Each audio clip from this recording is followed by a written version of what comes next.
सुरेश कुमारी channel में आपका स्वागत है। आज हम भारत के संविधान के प्रस्तावना का विस्तृत अध्ययन करेंगे। सभी के लिए भारत के संविधान को व प्रस्तावना को समझना अनिवार्य है।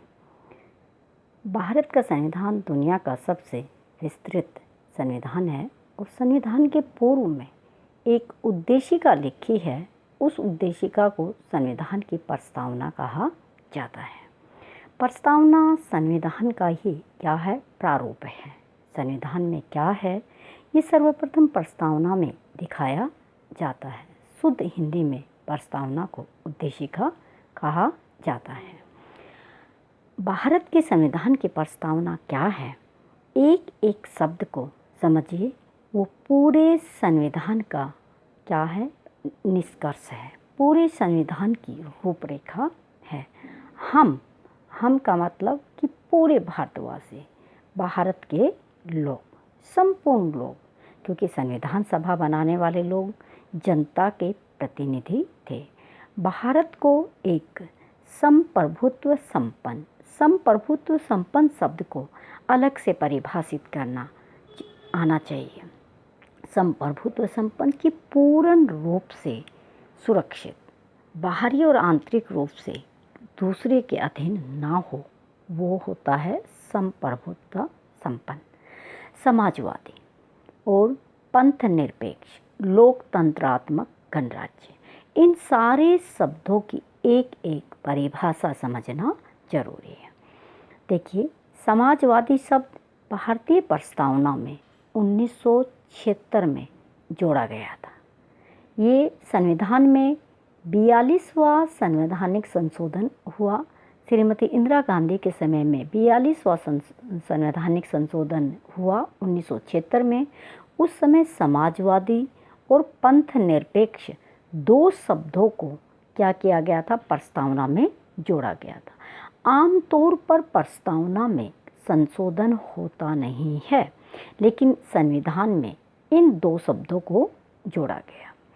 पंडित जवाहरलाल नेहरू की बहुत इच्छा थी कि भारत को समाजवादी घोषित किया जाए, पंथ निरपेक्ष घोषित किया जाए, लेकिन इन शब्दों को 1976 में संविधान में 42वां संशोधन किया गया और इन शब्दों को जोड़ा गया। लोकतंत्रात्मक गणराज्य, भारत लोकतंत्रात्मक गणराज्य है क्योंकि लोकतांत्रिक व्यवस्था है और जो हमारे राज्य का प्रधान है, राष्ट्रपति, वो जनता के द्वारा चुने हुए प्रतिनिधियों के द्वारा चुना जाता है।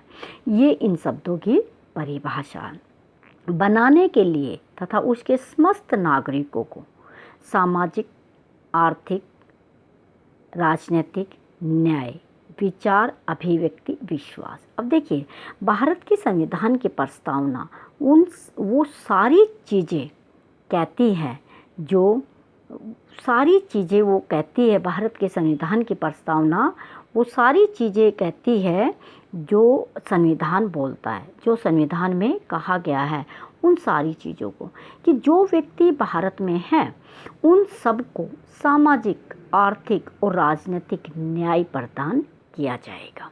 विचार और अभिव्यक्ति, विश्वास, धर्म और उपासना की स्वतंत्रता रहेगी।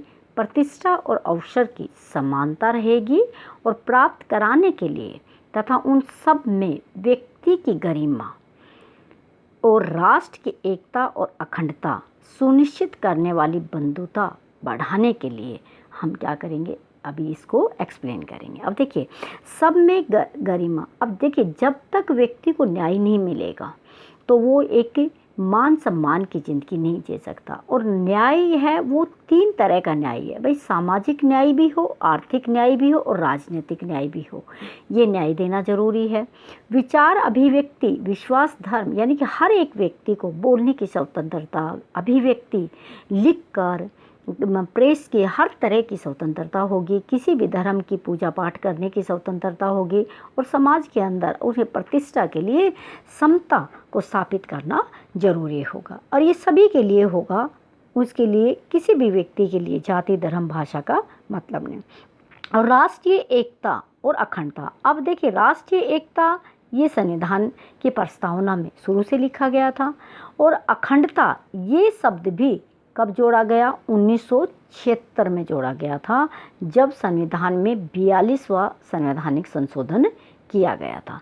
तो यह हमें ध्यान रखना है कि ज़्यादातर प्रतियोगिता परीक्षाओं में ये जाना जाता है कि समाजवाद और पंथ निरपेक्ष के साथ और कौन सा शब्द जोड़ा गया था। तो ये हमें याद रखना है कि समाजवाद, पंथ निरपेक्ष और अखंडता ये शब्द है। ये शब्द कब जोड़े गए हैं प्रस्तावना में? ये शब्द जब जोड़े गए हैं जब 1976 में संविधान में क्या किया गया था? संशोधन किया गया था। अब आगे हम लोग देखते हैं। अभी ये यहाँ तक इन शब्दों की परिभाषा हमने समझी। अब हम देखते हैं कि बंधुता बढ़ाने के लिए दृढ़ संकल्प होके अपनी इस संविधान सभा में आज दिनांक 26 नवंबर 1949 को एतद द्वारा इस संविधान को अंगीकृत, अधिनियमित और आत्मसमर्पित करते हैं। अब देखिए, संविधान सभा के बनाने वाले, संविधान सभा के जितने भी सदस्य हुए, उन्होंने 26 नवंबर 1949 को भारत का संविधान पूरा कर लिया था।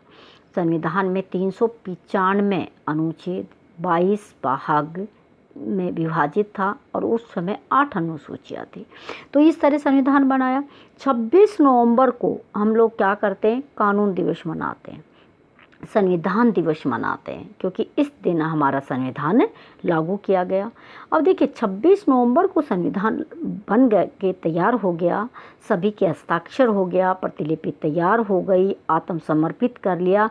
लेकिन उसके बाद भी हमने 26 जनवरी को संविधान को क्या किया? लागू किया, क्योंकि ये एक ऐतिहासिक है। क्योंकि 26 जनवरी को ही लाहौर में पूर्ण स्वराज्य का प्रस्ताव पारित किया था। उस तिथि को यादगार बनाने के लिए 26 जनवरी को संविधान को क्या किया गया? लागू किया गया था।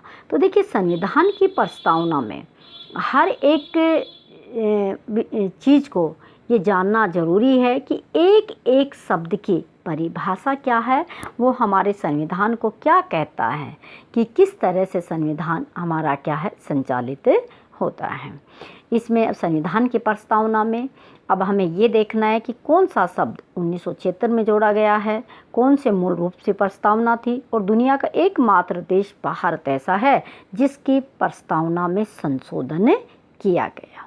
अब प्रस्तावना को ध्यान से अगर समझ लिया जाता है तो आगे के संविधान को समझने में कोई दिक्कत नहीं आती है। इस वीडियो में इतना ही। आपको वीडियो पसंद आ रहा है तो आप इसको लाइक कीजिए, और ऐसी वीडियो और चाहते हैं तो आप इस चैनल को सब्सक्राइब कीजिए और ज़्यादा से ज़्यादा इस वीडियो को शेयर कीजिए। धन्यवाद।